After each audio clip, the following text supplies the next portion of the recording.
today we are jumping back to the beginning for one of those like reviews. Back to the future. Back to the future. We're jumping back to the beginning, and one of the things that we're going to do is we're going to be. This is sort of this one's sort of new for me because I actually took 3 weeks of material and separated it into two, so that rather than visiting it by Torah, Nevi'im, the prophets, and writings, what I'm going to do is I'm going to keep it chronological, and basically just talk about it in terms of, and I separated it into two: everything that happens from the beginning of the Bible up to the monarchy, and everything that follows from the monarchy through to Jesus. That'll be next week. You're talking about the monarchy, meaning? Meaning when Israel first had a king. When Israel first what? Had a king. When they first got a king. Oh, So, okay, yeah. now I understand. I didn't understand that word. If you look at this page, it was you can tell because it was set up, it has the line of words over here that it was originally like find the matching word, but I didn't bother making a project for you guys. I just gave you the answer sheet. Nice. But so some of these words you'll already know. There are some other words that we have covered so far in class that I will make another vocab sheet, but I didn't want to give you like multiple there's pages. 3 pages. Yeah, there are 3 Okay, pages. Okay. Yeah, so there's one of these. So one of the sort of suffixes that we're going to deal with a lot is there's mono. Well, that didn't work. No, all I Let's have see. is pencil today. So there's mono. There's poly. In the office. So there's mono and poly. There's archon. There's let's see. What is Archon? I'll tell you. There's Just mono, wait and poly, see. archon. Sounds like a Greek god or something. Theos. Let me think. What else on here? Do you have an extra pen or pencil? There should be some in here. Yeah. And if there's not, I have one in my bag. So some of these words, they start to crop up much more. Cool. So mono means one, poly means many. In fact, there's a hilarious, so the word orchid, this is in a church, but whatever. There's the word orchid actually means testicle. And Orchid, like flower? yeah, Orchid? flower. Yeah. So anyway, there's a funny story. My friend, I know some guys who made a band, and so poly means many, and orchid means testicle, and so they made a band, and because it was all guys, they called it Polly's Orchid. So, anyway, so there's a lot of really interesting stuff, and I was actually talking about this with Elijah while we were in the car the other day. Is even words like justice, like the word justice, we have a pretty loose handle on what that means. We think we know, and that's just conceptually, but even literally what it translates to. I'm gonna close the door. Even literally what it translates to is kind of tricky. So some of these words, so actually this leads into an interesting point. Some of the phrases and some of the words that people used, we talked about how finding the Dead Sea Scrolls was very enlightening for a lot of stuff in the New Testament, because it gave us a sort of larger pool of references to look at and understand some of the things that were in the New Testament that at the time we just had to take at face value. Like you think about, like, if somebody said, that it's raining cats and dogs, and you go, I guess they were saying it's raining cats and dogs. But then you find other literature that says it, and you start to get from that, you go, oh, that must be an idiom. It must be an idiom that was used. And so there were a lot of things that were very enlightening about that. But somebody made the point that even if you don't count the Dead Sea Scrolls, one of the things that is important about really understanding what happens in the Old Testament, the context of the Old Testament, is because when the early church was looking at their scriptures, looking at and interpreting their scriptures and things like that. What do I mean by scripture when I say that? Like the Bible. Things Well, that were written by God. right, but what do I mean? What do we mean when we say Bible? The Word of God. Well, be a little bit more specific. When the early church was interpreting their scriptures, what were they interpreting? They were interpreting the writing of, Prophets. You're close, yeah. right. What did They were you say? interpreting, she said prophets, that's part of it. They weren't interpreting the So New it's Testament. prophecy. No, they're interpreting the prophets of the Torah. They're interpreting the Hebrew Bible. Right. Because what they were writing was the New Testament. So there is no interpretation when they talk about the interpretation of the scriptures in the New Testament. They're not talking about the interpretation of the New Testament. They're talking about the interpretation of the Old Testament. And so that's what they were looking at. And so understanding what came before matters a lot so that you can understand what's happening in the New Testament, which they are then cataloging. And some of those catalogs are narratives, as we discussed last week. Some of them are just thoughts or records of that interpretation. I can't remember which one it is, but when in one of the letters of Paul, he expounds on the sort of, the symbolic, allegorical meaning of Abraham and Abraham, Sarah, Hagar, and Ishmael, and Isaac, right? Like that whole relationship is just, he's like, this is how it is with us today. You're like, what does that mean? He's interpreting the Old Testament, and the New Testament is the record of that interpretation and their understanding of it. So understanding what came before and understanding the context, which at that time would be Second Temple Judaism, makes a big difference for understanding what they were saying. And I gotta say, the more I spend as I'm thinking about these things to tell you, every year I teach this and every time, I just, like we say, understanding it, right, okay. You can find 10 different biblical scholars who will tell you 10 different things, and there are a lot of ways of looking at these things. But I'm going to explore a few things as we go back through this. So anyway, really quick, mono, one, poly, many, archon, ruler, which is where we get monarch, Monarch. single ruler, One ruler. one ruler. So that's a king or a queen or an emperor. Poly, many. Theos is Greek for God. It is also where we get the Latin word deus, right? Which is also where we get the word deity, right? A deity is a deus, is a god. Deus is just Latin for theos. It's actually the same Indo-European word, fundamentally. In fact, you want to know something interesting? Sure. These words are literally, not like meaningfully, they are literally the same word. Oops, not Zeus. Zeus. Jupiter and Zeus are the same word. They do not mean the same or are different names for the same person. They're literally the same word. I'm confused with that. Right. Because they both come from this, which is an Indo-European Deus Pater, which means God or Father, right? So it's Father God. This is Deus. Jupiter is Jupiter, Deus Pater, Jupiter. And this just drops the, whoops, I put a Z. This just drops that.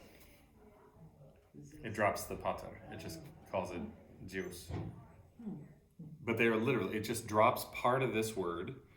And so this, Jew and Zeus are the same. And then they dropped the Pater, which in this is Peter. And Peter is Pater. Mm-hmm. So this is a simplification / corruption of, these are both just the same word manifested slightly differently. It's in the same things with Jesus. Jesus is a Greek version Jesus is an Anglo variant of Jesus, which is short for Yeshua in his actual name, which is short for Yehoshua, which is the same name as Joshua. Right? So these are all sort of kind of the same. It amazes me. That's all I I can was gonna say. say Jehovah. Jehovah is actually a German sort of pronunciation of. So okay, since we're going back to this, you guys might as well know this. This is the name of God. Oops. Yahweh. That's a way of pronouncing it, but ancient Hebrew had no vowels. That they did the vowels by convention, which if you don't know the conventions, you're kind of at a loss. And so the only thing that we know about this is that these are the letters that when they wrote it down, it's called another word. It's called the tetra for four. The tetragrammaton. Gramma means letter, so the four-letter word. The tetragrammaton, which Sarah, if you ever hear her say this, cannot say without going tetragrammaton like that. She always says that, tetragrammaton, like a robot. So this is the name of God. And what they did was they approximated likely vowels. In fact, one way that I don't know if this was original, one way that they did it was they took the word that is used in place, because you're not supposed to say this. So anytime this is written and anytime this is in the text in traditional Jewish settings, when they read it, they sub in Adonai, right? Yeah. So what they did was they took this Yahovah, right? They took the letters from Adonai and put them in the spaces. And so instead of just going, they said Yahovah. So Yahovah is one pronunciation, but then Germans were the primary, they were like the big movers and shakers in biblical scholarship for like 200 years in the last few centuries. And so what they did was they often like Yah, or when they go Yah, nine, Yah, J's are the Y sounds. So that's where we get Yah, Yehovah, they end it with an H. So Jehovah is actually just a German spelling of Yahovah. Oh, wow. So Jehovah, as it's spelled, is not really any particular name. It's just a German variant of this name. So anyway, of the Tetragrammaton. But so Deus, God. So monotheism is one God. Polytheism is many gods, right? So all right, let's jump in. So the story begins in the beginning. A very good place to start, Yes, Mary I think Poppins so. says. So I'm just gonna kind of I'm just gonna Let's go. go. Okay, so God has a plan at the beginning. He's gonna he's gonna have this creation. What's interesting about come in. I haven't seen Josiah anywhere. Do you know where he is? I don't know, but I give you permission to keep looking. What's he looking for? His brother. So there are a few interesting things that are worth noting, because I don't know if you've encountered this, but right now we have particularly in America, there's a bit of I say discussion, but that's probably a nice way of putting Division? it. There's a bit of division in terms of like people going, well, I trust the Bible, it's what's in there, and this is what, The problem is knowing exactly what it's saying. And I'm not saying like, well, when you know what it says, because even the people who think they know what it says, a lot of it's up for debate. But there are a few things worth observing. That maybe the best way to be is less sure. You know what I mean? Like to just go, to be a little comfortable with ambivalence and uncertainty. Because this is in fact a text from 3,000 years ago on the other side of the world, in a very different culture, in a different language. Now, a lot of scholars can give us information and they can make best guesses. There are some things that they can say for sure. And there are other things that they go, well, this is my read on it, maybe. But one thing that's worth noting, for example, is that we tend to look at the at the creation story at the beginning as like, well, this is the creation of everything. But that's not actually true. The very first line, if you want the story of the creation of everything,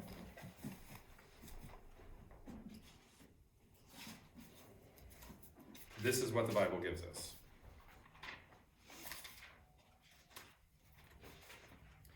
In the beginning, God created the heavens and the earth. And that's it.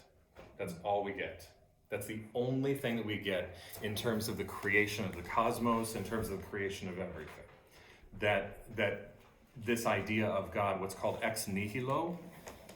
Ex nihilo? Nihilo, ex meaning out of in Latin, and nihilo, which is where we get the word nihilism, meaning like nothing. There's nothing, there's no meaning.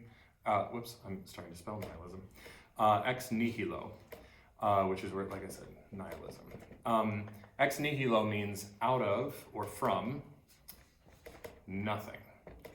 So the idea of God creating everything from nothing, or just creates everything. Where there was nothing, God made something, right? So the creation ex nihilo, if there is anything in the Bible about it, or at least anything in Genesis about it, that's it. That's all we get is the first line. Because everything after that presumes a universe. So this is not how God created the universe. Everything after the first line is the universe, and everything in it is already there. And that's important because the word for create, which is the work of Walton, John Walton, is very, very interesting and useful in this. He says the word that's used for create is more like, hey, I created a workout room in my, I'm an empty nester and I took my kid's old bedroom and I created a workout room, or I created a crafts room, right? Mm-hmm. That is not a story of how you built the house, right? Mm-hmm. That's a story of how you gave purpose. And he said that the verb that is used for create, primarily throughout the entire creation account in Genesis, is primarily a word used to assess arrangement or being set to purpose. That you have this is now for that, or I am doing this with that. Most of the creation story is about, so the next line tells us that the earth was without form and void.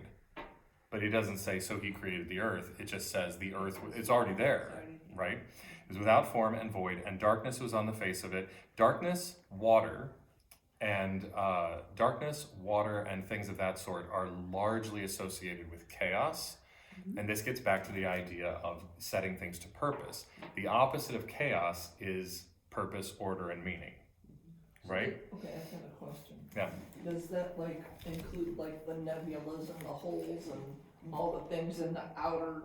Possibly. The thing is that there's another fact. So first of all, the first thing to understand is that this is not at all, so in terms of the argument between people about whether to take this literally or whether to take this figuratively or metaphorically or whatever, the first thing to know is that it's not even trying to be a scientific account. It's not even trying to do that. Mm-hmm.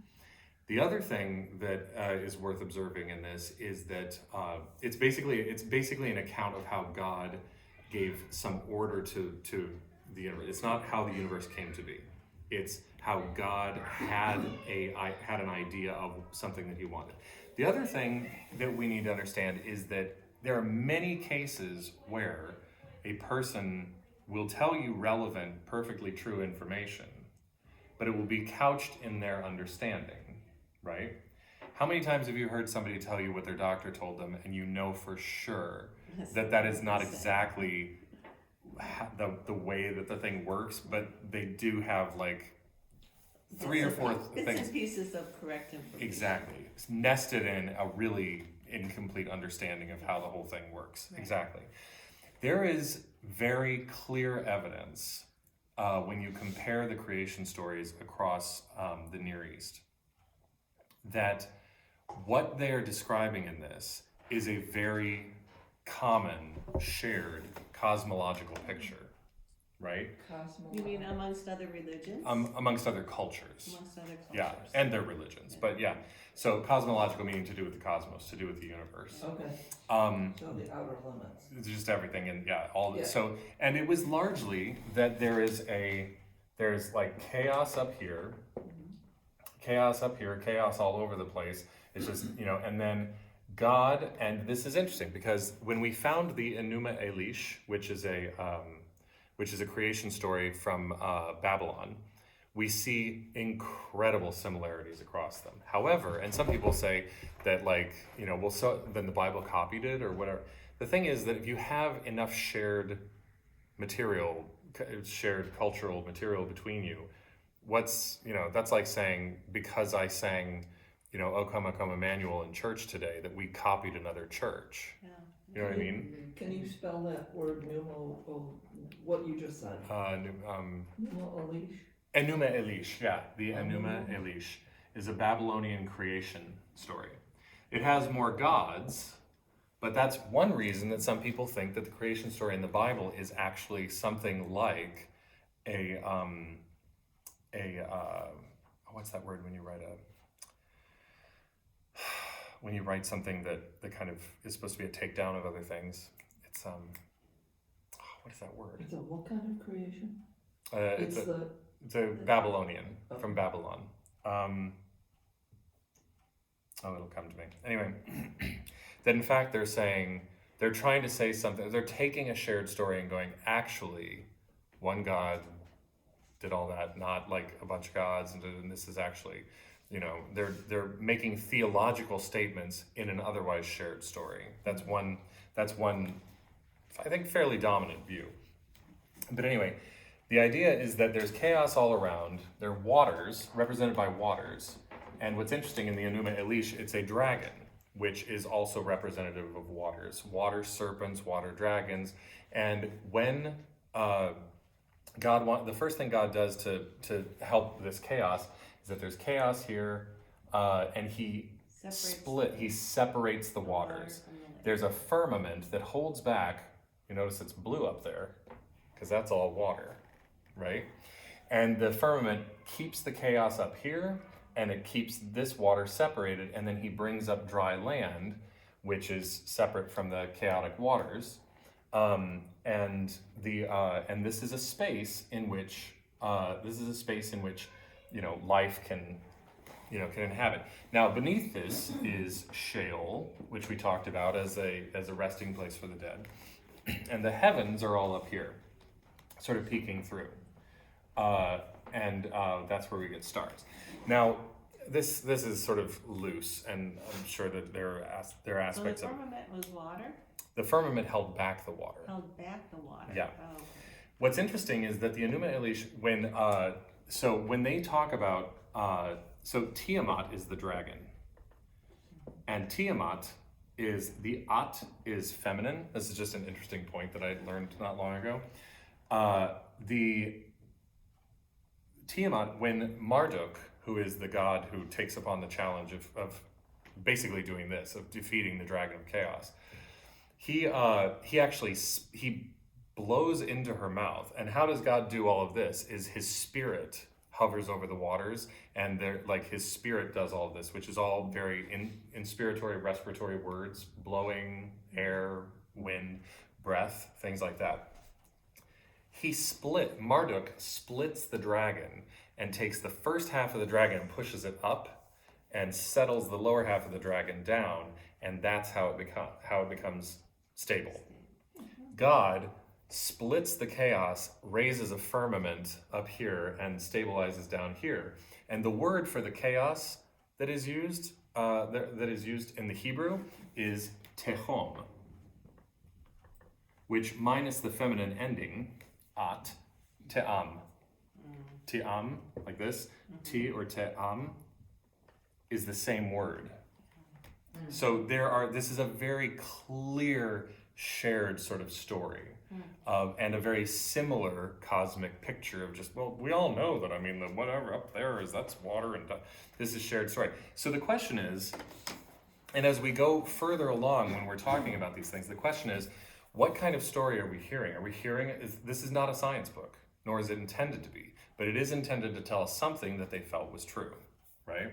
And as we go further along, we go from things that are a little harder to decipher in terms of types of literature and what it is that they're telling us, and we get more and more, we get closer and closer into things that were meant to be taken more historically and whatever else. So we're always sort of assessing at any given time, we're going, what kind of literature is this? What kind of thing are they trying to tell us?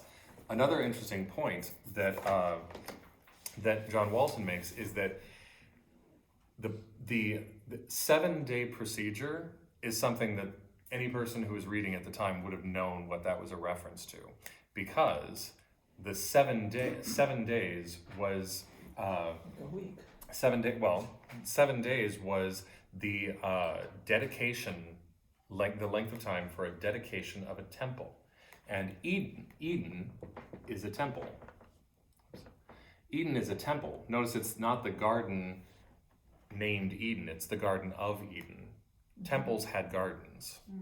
So Eden is a temple, and it is a dedication. Temples are where gods and people can meet in holy spaces that can accommodate the gods, like tops of mountains, things like that can accommodate the gods and that people can visit, but gods don't linger too much in the profane world, and most of the time people cannot inhabit anything that is sort of God space, because it's really dangerous. You'll die. People who, so that's why the priest, after ritual purification, the high priest, even in the temple, can go into there's like the inner sanctum and everything, and then you can go into the Holy of Holies, but only the high priest can do it, and only if he's ritually purified and he can make the proper sacrifices, etc. So these ideas of like spaces that can be shared between the gods and the people, this is a very, very strong element of what we're even talking about when we look at the earliest parts of the Old Testament. And God has this creation. He sets it up as a space that he can inhabit. He's walking in the garden in the cool of the day, that kind of thing, right? God wants to dwell there with his people. But then, so we kind of lingered on that for a moment. Let's dart through some of this. But then that plan gets foiled. And my take on it, I like to say, is, you notice that the tree was in the garden at all, right? Why would he put a tree if he didn't want them to have it? What's the point of it being there? Well, it was there in the first place. Why do I have an oven in my home if I don't want my children to use it? Right? Same thing. There's every possibility that at some point it would have been appropriate for them to partake, but he told them, not now. And my take on the, sort of blithe, flippant take on most of the Bible is God saying to the people that he created, all right, we'll do this the hard way, And so that's my take on it. But they do, in fact. So now they're kicked out of the garden. What is the punishment for eating of the tree? Well, because they start out nude, then all of a sudden they have shame, Right. so they have to wear clothing, and then this garden was like, it had everything pure and holy, and now all of a sudden they're out in the cruel world. So the expulsion from the garden. They're banished. Nope. They're being Eve- Nope. having pain at Yes. childbirth. Pain, Yeah, the actual punishment for the eating of the fruit is pain in childbirth. It's a few things, but principal among them, pain in childbirth, and the land will not yield itself up easily to you for The Adam. land will what? Will not yield itself up. It'll toil. be- He'll have to work really hard to get plants to grow, and life is not gonna be so easy. Okay. And but why do they get kicked out of the garden?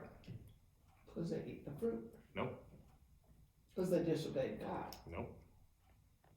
I don't know that one. It's because of the other tree, What other tree? right?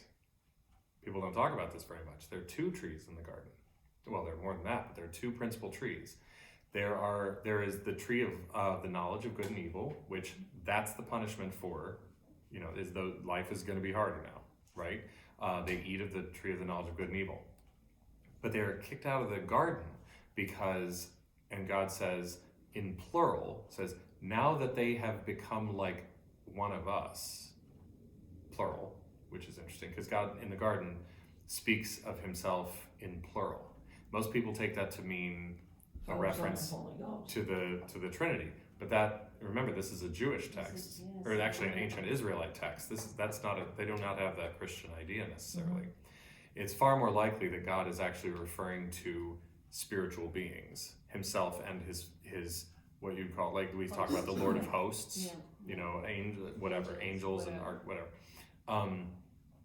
He says, behold, now they have eaten of the tree of knowledge of good and evil and become like one of us, knowing good and evil. Now let us, banish them, lest they also reach forward and take and eat from the tree of life and become immortal, and whatever.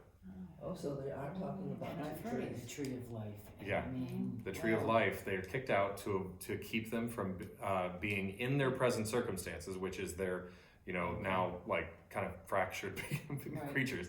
And then on top of it, that they should eat from the tree of life and become immortal. Now, whether, I think it's sort of an open question whether or not they had access to the tree of life prior to the eating, and whether that kept them alive. Some people have speculated that the advanced ages of the early people in the Bible are the wearing off of this tree of life effect. I mean, that's speculation, but so anyway, the fall and the expulsion, they have Cain and Abel and Seth. And people forget about Seth, but actually Seth is the primary, person whose family we're following in the Bible, because Abel, as far as we know, has no kids, and that we know of, and Cain has his, and then Seth is the other great, progenitor of all the peoples of the earth. Then things are not so great. Things are getting worse, and there are allusions to it's called, not involvement. What's it called when you get involved in? Polemic is the word I was looking for. That the creation account may have been something like a polemic against other Near Eastern similar accounts. That they're going, actually, no, one God did all this, and he has his purposes. It's not like all of your gods just fighting these cosmic wars. It's so that there's some people believe that the Genesis creation account is actually a shared vision of how the universe is structured, but that it's a polemic written to indicate that this God of Israel is actually kind of in charge of things in a way that your other gods are not so much. But yeah, so interfering, that's the word I was looking for. So there's some indication in Genesis 6, before the flood arrives, that there's been some interference that has actually encouraged some bad behavior in people, which is then expounded upon in later Second Temple Jewish literature, that angels looked at human women and found them attractive and sired giants with them, sired sort of half-breed giants with them, and that between all of them, the angels being called the Watchers and the giants being called the Nephilim, that they sort of encouraged war, weaponry, ironwork in the service of weaponry and war and things like that, that it was just getting worse and worse down here, and God just was like, forget this, and he just, thus the flood. Yeah. So then the flood happens, and he decides to start back up again with Noah and his children. It's a little bit of a rocky start. First thing Noah does is get drunk. But what's interesting is that if there's a covenant with Adam, sort of, I mean, it's kind of loose to call it a covenant, but there's he's like, just, here, be here and do this, and that'll be great. And then he doesn't do it, and he's like, all right, forget this, you're out. And then with Noah, there is actually a covenant. And what's called the Noahide, because we were talking about those when the names become descriptors like Lucan and Pauline, Yeah. right? This is called the Noahide covenant. And it's actually a relatively simple covenant. There are some people who think that when it comes to how Gentile believers should behave, that they do not necessarily, and this actually goes back a long way, and there are a lot of people, kind of, this is popular again today. I think it's a very interesting topic of conversation. That the question of like when Paul goes and he goes, I want to go out to the Gentiles, and they're like, well, we're here in Jerusalem and we're doing this thing and we're trying to, whatever. And he's like, yeah, but I want to go ahead and move out to the Gentiles and preach to them. They're like, okay, well, what are you going to tell them? Most people generally agree that what he says is some version of essentially the Noahide laws. That you don't have to become Jewish, you don't have to do all this, but if you stick with this, that's probably good. You're in the fold. You're in the fold of following the Jewish God, even as a Gentile, being a follower of Jesus, etc. So this idea of the Noahide laws has actually been getting more popular again, and I think it's a avenue worth pursuing theologically. But the Noahide laws is the first proper Noahide, the covenant, right? The rain sealed by the rainbow, right? And then not long after that, humanity, does it again, and they start to get too big for their britches, and they try to build a tower to the heavens, which is the Tower of Babel, and God just knocks it over like a bunch of Legos, and or disperses the people, really more accurately, but he ruins the plan, and their people are just all over the place now. They have different languages, they are much more dispersed, and God says, all right, new plan.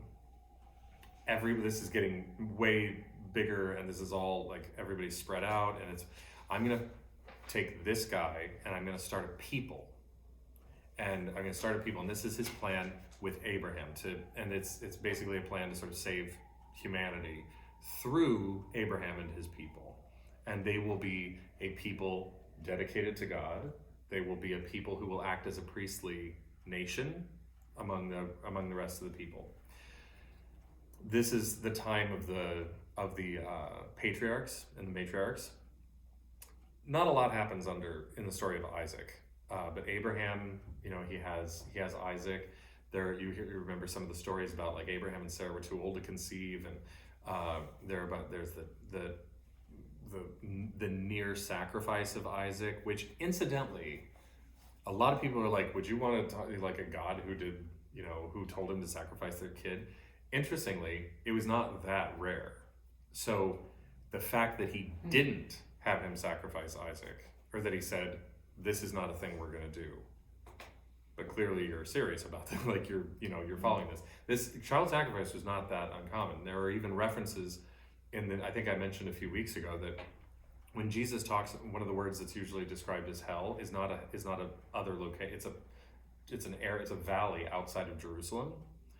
One of the things that used to happen there was sacrifice, including child sacrifice. And so Jesus, saying I said in that session, is I feel like that's Jesus saying, do you want ants? Because this is how you get ants. Do you remember me saying that? Or were you here that week? It's like, do you want child sacrifice? Do you want idolatry and horrible, terrible things? Because that's how you get this, is keep going that way.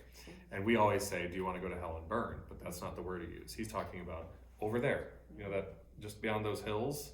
Remember what used to happen there? That's bad news. Does that valley still carry the same name today? The Valley of Hinnom, I don't know, but it wouldn't be hard to find I don't it. have my phone. What is it called? The Valley of what? Hinnom. Hinnom? Yes, Hinnom. But so the Valley of Hinnom, but in the Hebrew name, this might be the sort of Greek variant of it, but it's the word you'll see in the Bible, at least newer Bibles, not King James. King James will say hell, but the name Gehenna is the Valley of Hinnom. But so anyway, there are a lot of little stories around Abraham that are very interesting, and that kind of get this new plan underway, but with a few trips, stops and starts, and then finally, he has two children actually, but Ishmael is he's considered the progenitors of the Arabs. They consider themselves descendants of Ishmael, who is his son with Hagar, Sarah's handmaiden. Finally, he does have a child with Sarah, and that's Isaac.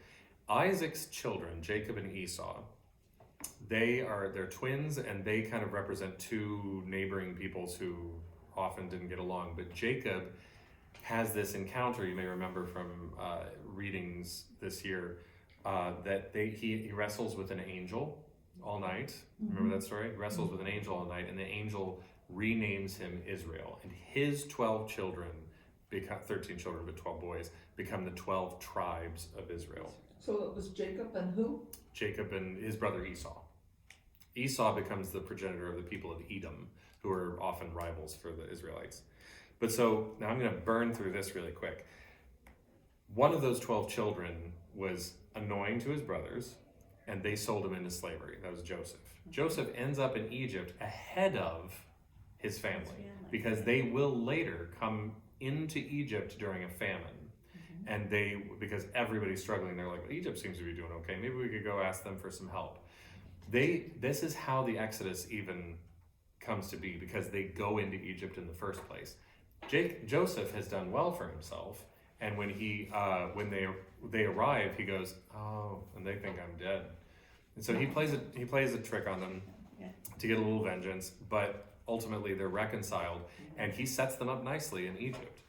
Then when you move to Exodus, one of the first lines in Exodus is generations later. They say, now there arose a new king over Egypt who knew not Joseph, which could easily literally mean who's this Joseph fella, or it could just mean sort of allegorically, he had no particular affinity for these Israelites these Hebrews living in the north of the territory. So the Israelites arrive via the tale of Joseph and his brothers.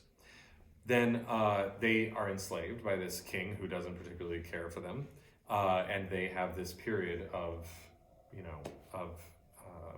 slavery and all of that. Moses, the story of Moses, we know, we can kind of move through that because we know that he's put in as a baby, he's raised in Pharaoh's court. He does actually know where he's from. Most movies don't show that, but his mother nurses him she's his nursemaid for a long time. So he knows he's a Hebrew, and he actually knows that he's not Egyptian, but he's still raised in Pharaoh's court because he just happens to been taken a liking to by Pharaoh's daughter.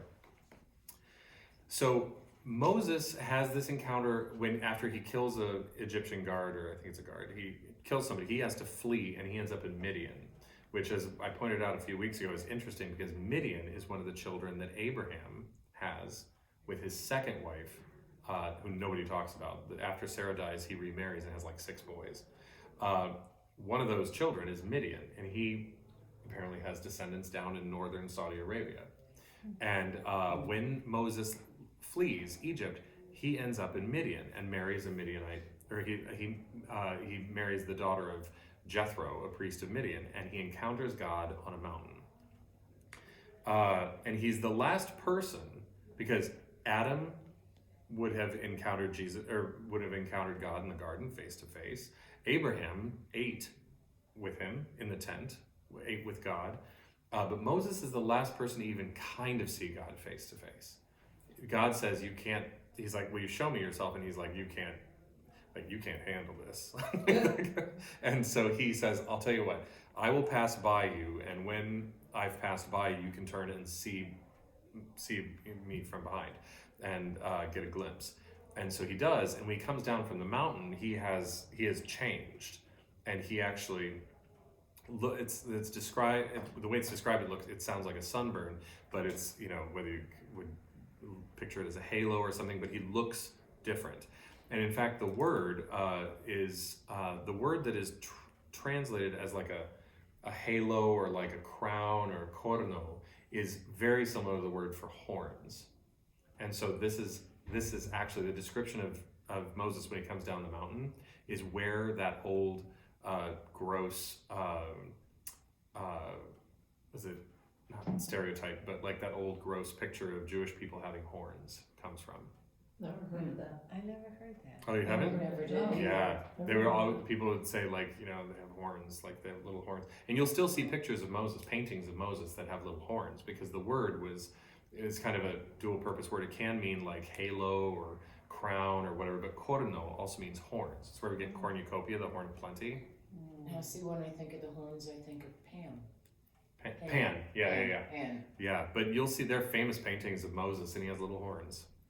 That's interesting. And so there's a long, sort of old, kind of gross thing of like, Jewish people have horns, don't they? And Super- Greeks bear gifts. What, and Greek spare gifts? That sounds nicer, but yeah, no, it's sadly an old anti-Semitic thing. But How do they decipher those horns from the devil's horns? well, certainly people have made associations, but I'm sorry. that's okay. But this is so interesting. It is. Really, It it is. really is. I have to go. What part of the Bible were we doing the Bible study on where it was like chapter after chapter of all the brothers and sisters and cousins? Oh, that's probably, well, that depends on whether you're talking about. There are sections of Genesis that have Genesis? well, there are a few, Yeah. but so there are sections of that are they have there's a word for it too, and I cannot think of it, but Genealogy? of genealogies, but there's a word, Toledot, the Toledot, Toledot. Those are like tables of genealogies and things like that. Now there is in, I believe, Numbers. We didn't study numbers. No, Was we it didn't. Luke? Yeah, what you have in there, probably Luke. Okay. Yeah, We did No, study. Luke or Matthew. It's tables of We horns. did studied- Matthew too. Tables We of studied genealogies Luke, and we things. studied Matthew, didn't we? And, Yeah. And Corinthians. Corinthians. We studied Corinthians. Since we're approaching Jesus in 2 weeks, we're going to land fully there just before Christmas. Do you know what the phrase that was in Isaiah today? Do you know what the shoot out of the stump of Jesse means? Never Sure, heard it. still- The shoot out of the stump of Jesse. The shoot out of the stump It's of from Jesse Isaiah. is Yeah. from Isaiah. No, Uh, don't know. The shoot out of the stump of Jesse is a reference to who Jesse's the father of somebody. And these genealogies try to establish something for Jesus. Do you know what they're trying to establish? His lineage and connection to somebody that the Messiah is supposed to. Josiah, The Messiah is, Jesus. the Messiah is supposed to come from the line of, Abraham. well, Wow, that'd be that's any interesting. Jewish When you look person. at Jesse, it looks like Jesus almost. It's just kind of the line of David. Oh, Oh, A son shoot, of David. son of David. Son of David. A shoot shall come forth from the stump of Jesse. Right. Jesse is David's father. really? Yes. That's interesting. Yeah. So whenever they say a shoot shall come forth from the stump of Jesse, it's a reference to Oh. being from the line of David. Oh, I didn't understand that when you Jesse. said that. Jesse Yeah. is the father of. Father of David. Father of Yeah, when Samuel goes to try to find a king from Jesse's family, he chooses the least of the brothers who's out in the fields shepherding. Right, shepherding. He That chooses was- Who David. was David's That mother? was David. Don't know, actually, not sure off the top of my head. But I will say, because this is the next line, and this is just a thought, this is a thought that I had. People talk about Moses being slow of speech when he says, because he needs Aaron, to his brother, to speak to the people. One of the things that I think is that he says he's slow of speech. People thought maybe he has a speech impediment or something like that, or what, But so Aaron will help speak with him. So Aaron and Moses and Miriam, their sister, are kind of a trio, with Moses sort of fully in the lead. But Aaron does a lot of the speaking for him. And what I think is very, very interesting is, like, when he says, "But I am slow of speech, and how could whatever," and God says, "Aaron will help you." I'm inclined to think that what he's saying is that Aaron is going to be a go-between, not necessarily between Moses and Pharaoh explicitly, but actually maybe a go-between between himself and the Jewish people, because this idea of like, who is this guy raised in the Pharaoh's court? I think maybe his Hebrew sucked. Oh. Maybe he was one. I think maybe he didn't speak Hebrew very well because he was raised in the Because Pharaoh's he was court. raised in his I think dad. Aaron may have Could been be. his sort of mouthpiece and be. translator or helper with the Yeah. Hebrews Yeah. to help him, because he doesn't actually speak the language of the people he's supposed to be saving very well. Gotcha. Oh, That's my great. guess. That sounds very logical. It does. It does. So yeah, so Anyway, yeah. So I'll catch you next I've time. got questions about this. yeah. All the Hebrew stuff. Yeah, oh, this is the, just, so you know what, this is the great Jewish prayer. And when Jesus is asked, what is the greatest commandment? He quotes this. Okay. Here, Israel, the Lord is our God, the Lord is one. And you shall, and then he skips this line, and you shall love the Lord your God with all your heart, with all your soul, and with all your might. And then the second one, he says, no less great is love your neighbor as yourself. Yeah, so it's worth knowing that part of the law and part of the Jewish experience, one of the great things to come out of it is this thing that every Jewish man, woman, and child knows is the Shema. And the Shema means hear, listen. Like, so hear, O Israel, Shema Yisrael, or actually, I don't know, there's another little word or syllable in there, but yeah. Yeah. Anyway.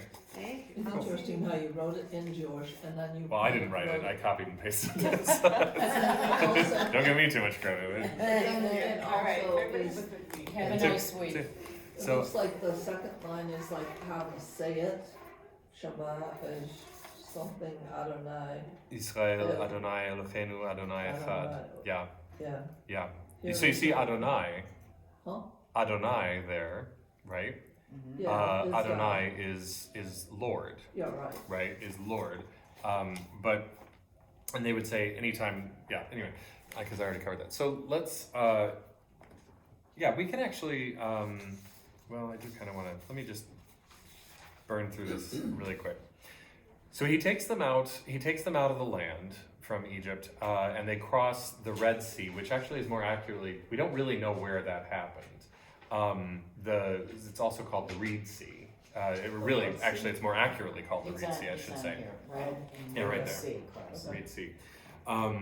Miriam's song, I mentioned in a previous class, is one of the oldest portions of the Bible. It's very antique Hebrew, and songs are thought to really retain over generations. The desert wandering is a punishment for the people because they're grumbling and they don't listen, and that will allow a generation to pass away and their children will inherit the land that they're going to. The ark is created and is actually, so the tabernacle is different from the ark. The ark is actually just a box, a gold, it's a really nice box. And that is a dwelling place. In the ark, God's spirit in some measure is supposed to be there. Aaron's rod. Aaron has a staff. Aaron's rod. The two stone tablets with the commandments on them, and some of the manna that they were fed in the desert is in the Ark of the Covenant. When you go to the Catholic Church, you see the gold box on the altar, and that's where they keep. It's representative of the. The manna, Oh, okay. the host. Basically the ark is a dwelling place, a mobile dwelling place in the world for God. Wherever the ark goes, God is with it. But then the tabernacle is basically a temple, but it's a collapsible tent temple that in a previous handout there's a picture of those. So it all collapses up and they can wander further through the desert, set up shop wherever they need to, and they can have their sacrifices and everything. The commandments actually come in two different sets. If you look in the Bible, the only place actually that calls them commandments is a different set of commandments. And then there are the further laws, the enumerated laws, the Levitical code that we get in the Torah, which is 613 laws. A huge percentage of them actually having to do with temple procedure. So really it's like 200 maybe laws that really apply to the people. The rest of them apply to the priesthood and the Levites who run the tabernacle or the temple that they have to follow. So it's really not 613 laws specific to people.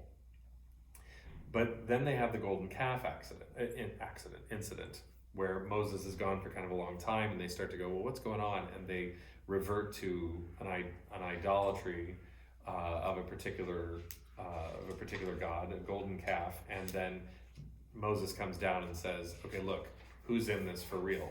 Are you in this for real, or do you want to go back, whatever? And anybody that separates the people that go with him remain, and anybody that says no, forget you, we're going to do our own thing, he once they've been identified, he has them slaughtered.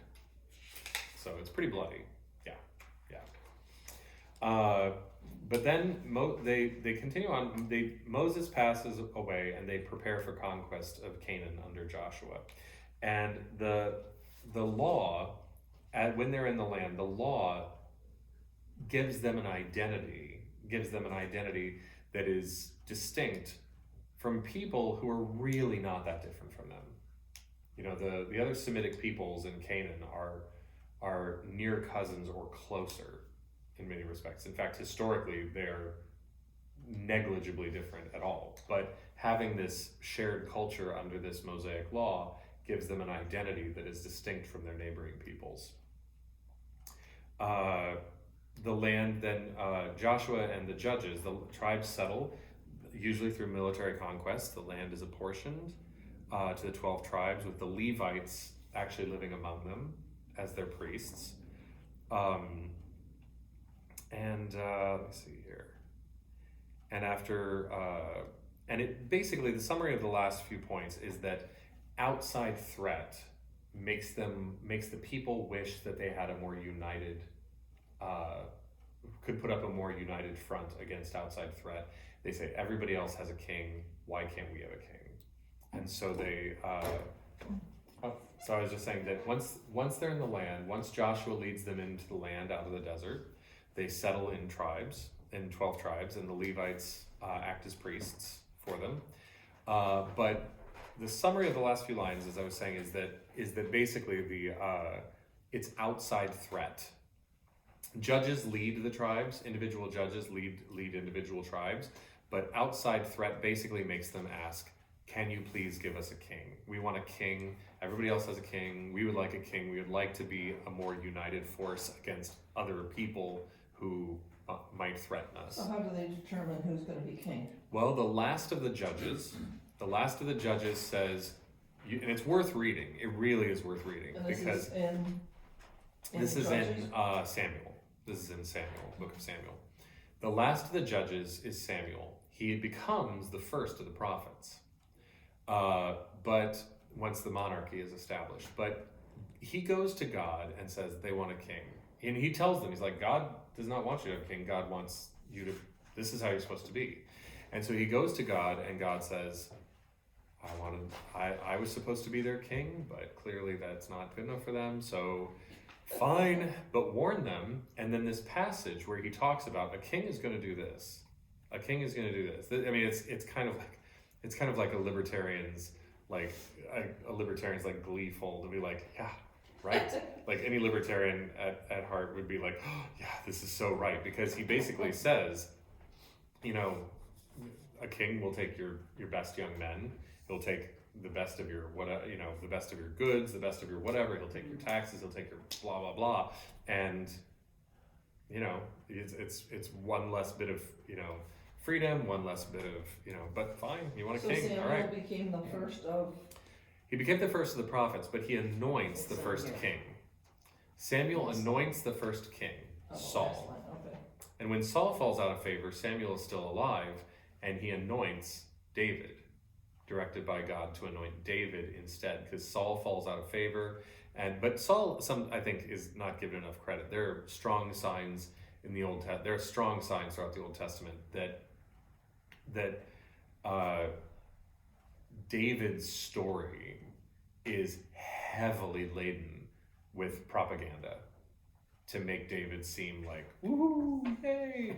And of course Nothing this different from Jude- today. Right, exactly. Of course this Judean has every right to be king. He's really the right one. Saul sucked. And they give him some due deference as the first king of Israel. But at the end of the day, Saul really did like a yeoman's work pulling together the tribes and protecting from outside threat, especially the Philistines.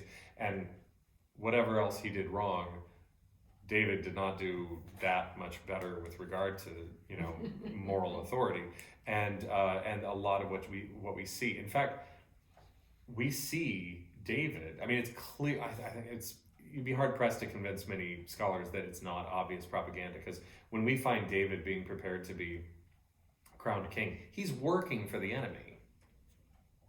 right? He's working for the Philistines. So it's really, like, it's pretty straightforward. It's like, David's our guy, you know, and it's like, so it's kind of written in there. But Maybe he was kind of like a spy type of thing, you know, working both ends. of right, the- that is, it's kind of how it's played. But the real question here is this history? Because what we talked about, what we looked at when we looked at Genesis is, well, it's not a science book, so we shouldn't judge it as a science book because it's not even trying to be one. What about these histories? What about the histories of the in Genesis? What about the history of Exodus? Like, how much are we to take it historically, and how much are we to, like, what does the archaeological record suggest compared to the Bible? I think history, yes, it's a history, because history is an interpretation of the past. That's true, but we also, sometimes when you're talking about things far enough back, sometimes people, like, what we think of history barely started in Roman times.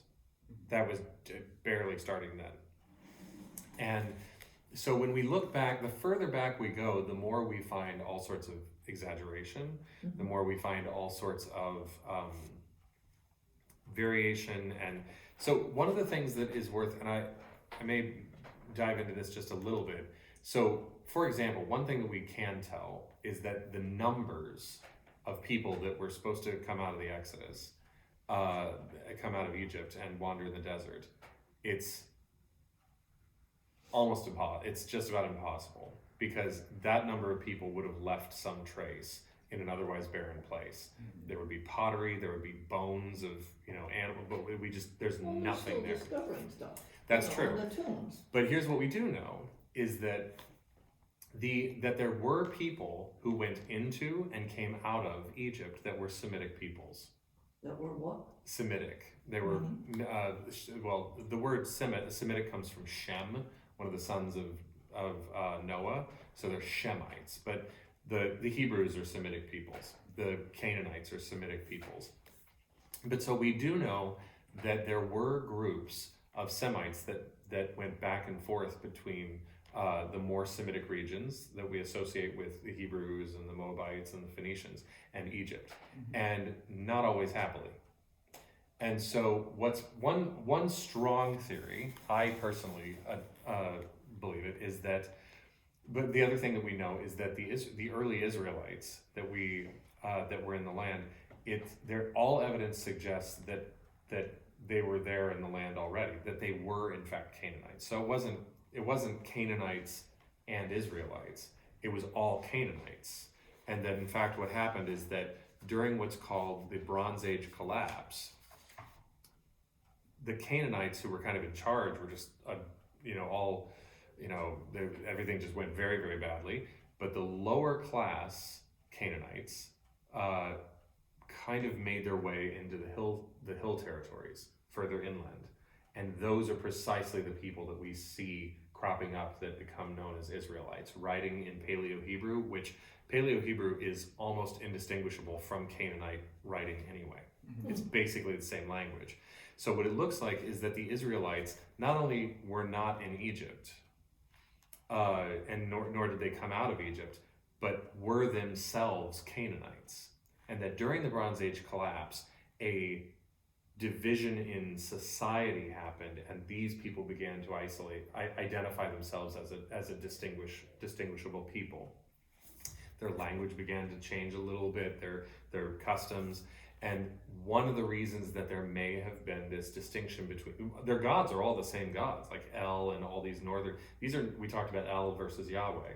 One of the reasons that this may is that some Semitic group of people that came out of Egypt may have made their way through Midian, met this god of northwestern Saudi Arabia, Yahweh, this desert god, and when they met in Canaan, merged as a kind of underclass people who had no home, people who were kind of making their way, and this is why we see them as tribes that were a sort of loose Nomadic.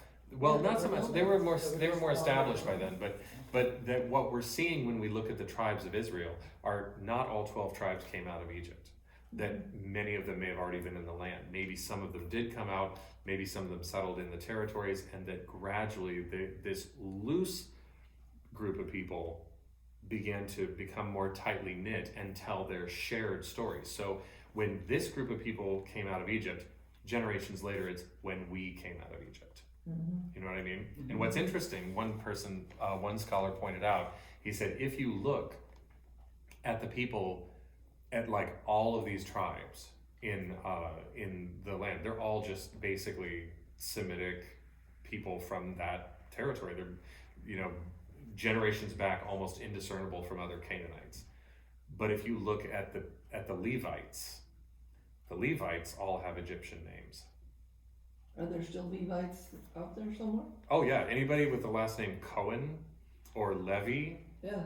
these days is almost certainly genetically traceable back to Went school with Levitical a people. guy named Colin.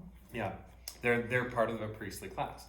But back then, when you look at the names of the Levite people in the early stories, in the settling of the tribes, and as they go on, most of the Levites have Egyptian names.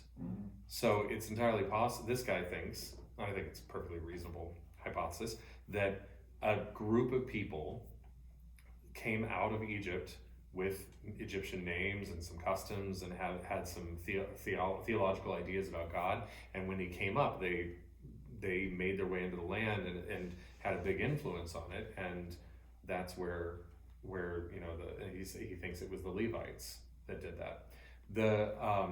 But this identification of Yahweh and El as not just being the God of the northern peoples and the God of the southern peoples, but actually the same God of all the peoples.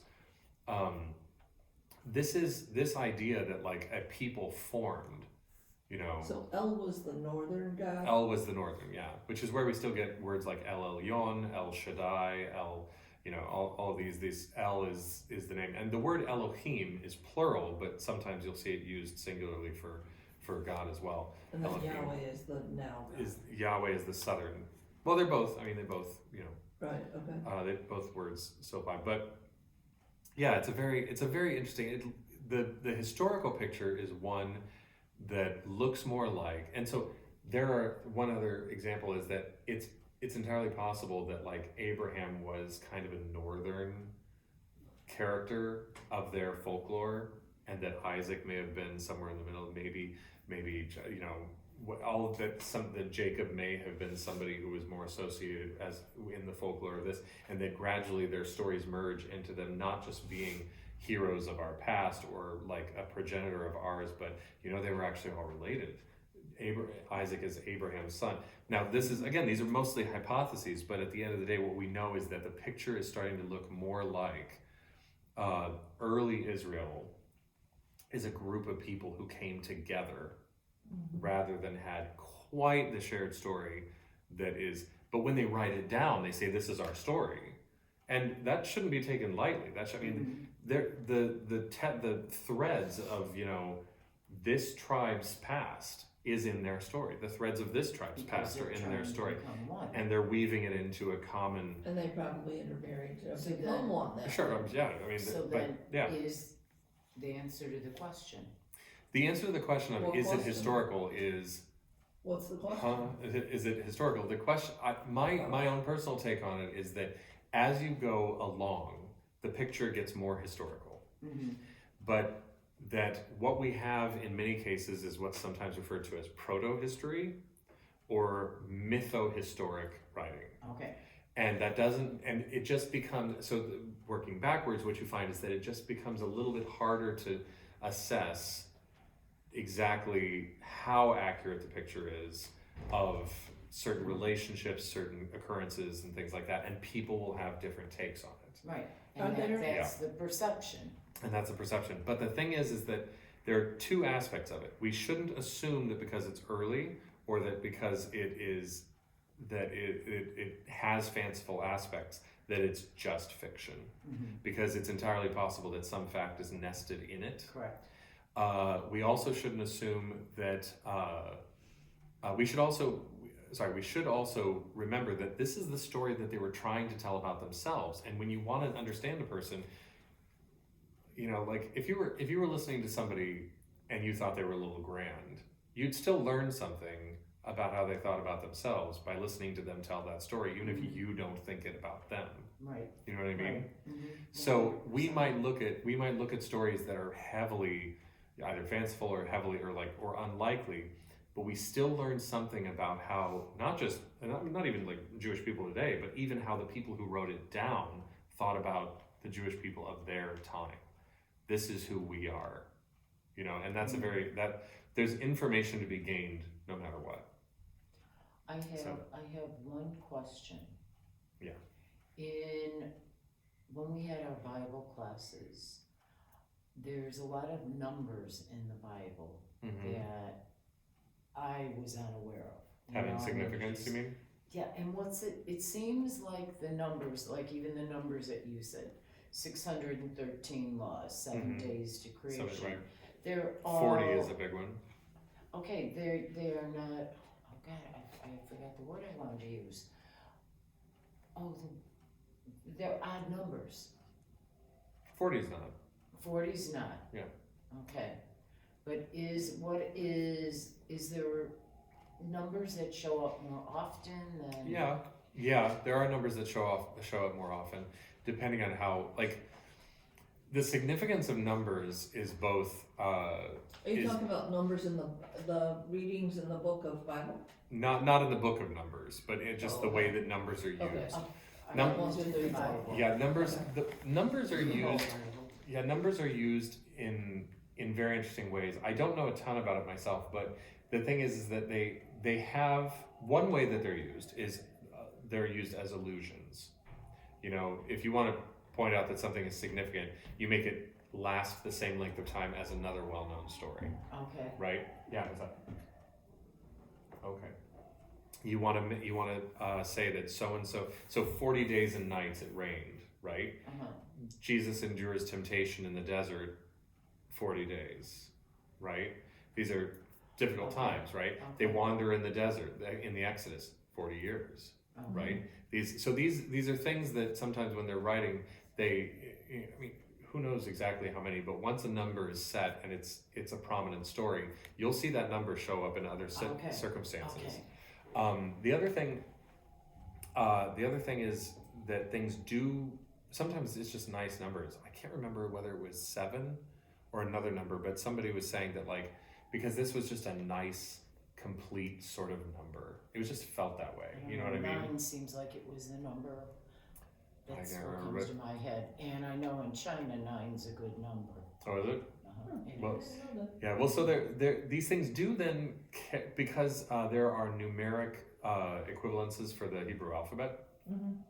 This letter is associated with this number, things like that. This actually can continue into a field of numerology that is really That's extensive. cool. Yeah, numerology is really cool. It's funky. Yeah, it's really, Yeah. some people they're really, but a lot of it is, so much of it ends up being enormously speculative. And just they go, well, I mean, the math works out. I was listening to somebody talking about it just this morning, and they're like, well, how can you not see this? It's right there in the math. You're like, I mean, maybe, okay. Do But- you have a name for? Do you know what your numerology number is? No, I don't even know what the Hebrew equivalent of Bradley would be. But yeah, so I mean, it's very interesting. But so next week we're gonna look at kind of from the monarchs what leads up into the time of Jesus, and then for Christmas we're back at Jesus again to go, what is this guy? Why is he? How is this a person who suddenly people of his time, Jewish people of his time, looked at him and said, this guy in this story that we're looking at today, this guy matters a lot. What I was thinking during the class is I grew up with the Bible Hmm. Okay, the with Charlton Heston. Oh yeah. Oh, yeah, yeah. You know, and I was thinking, boy, would that be cool to watch that movie in a couple sessions Oh, you mean and the break it down. you mean the Ten Commandments? The Ten Yeah, Commandments, yeah. yeah. To break that down is because, I mean, I felt as a child and being older now that was a good base. Mm-hmm. Yeah, it And certainly tells the and story. they don't offer that base to Dramatically. kids anymore. No, it's true. There's a movie that it was made for TV. There's so many things that are just, it's so interesting. The way when they make movies for out of biblical stories, they often change them Mhm. from what's in there. And I think sometimes it would be more interesting if you did it how it was actually in there, because Mhm. sometimes it's Some of that crazy. gets kind of, Some of it gets a little sketchy, yeah. yes. Well, But- like the series that's out there, The Chosen, yeah, oh, Yeah. it's a great series. I And they're like it. I have coming a friend up- who doesn't like it very much, but I like I it. like it, but they're gonna have the third one. I haven't Mhm. seen The third that, chapter. The Chosen. It's good. I mean, I like it. The I, actor yeah. is excellent, and Yeah. And what is that on? It's about It's the about the disciples. story of It's about Jesus Jesus and and the the disciples. disciples. What channel, what? it's not a channel. You have to download Yeah, it. if you download the app, it Oh, actually okay. you can watch it for free. Okay. You can sometimes they put them on YouTube, I think, but Yeah, I don't but yeah. know. I'm just getting it on the cable because we've already gone through 1 and 2, but Well, like that's now how they're come I coming was out. wondering on the cable, what channel are you Yeah, I don't watching? know. Okay. It's just starting, and I haven't watched it on the cable because I've already seen it on YouTube. Yeah. So, but the third chapter is going to be released in the movie theater. Yeah. There's one of my favorite actually. There was another Ten Commandments that was made. There've been a few movies made about the Exodus. One really is an interesting movie, but it's not it's not really accurate. It did have some interesting. It did present, which I think is very interesting. It did present the encounter with God as like a deep psychological, like existential, not trauma, but like Mhm. how does God speak to you through a burning Awakening. bush? Is it a bush that somebody else can see, or was it in his mind? There's that great line at the end of Harry Potter where he says, "Of course it's in your mind, but why should that mean it's not real?" Right? So how when God is speaking to Moses, who we don't know, and they kind of make it as like a thing that's happening in his head. He sees it as a child, but it's not very biblically accurate, although it's an interesting idea. But one of my favorite versions is it was a made-for-TV version of the Ten Commandments with an actor, Doug Ray Scott, playing Moses, and man, That was the first one. no, that's the Charlton Heston. Oh, okay. The Doug Ray Scott one it kind of pulls no punches with regard to the brutality of it and with regard to some of the just emotional torment of some of the things that have to happen. It's I'm really sorry. interesting. Did you ever see like Oh God with George Burns? Oh yeah. Yeah. And then there's another one that was with John Denver. That's it. Oh, That's the okay. same Yeah, one. yeah, George yeah, Burns okay. and John Denver, and then Yeah. he made Oh God You Part 2, and then Oh God You Devil. Yeah, Yeah. and then there was another one about Noah, how he has to go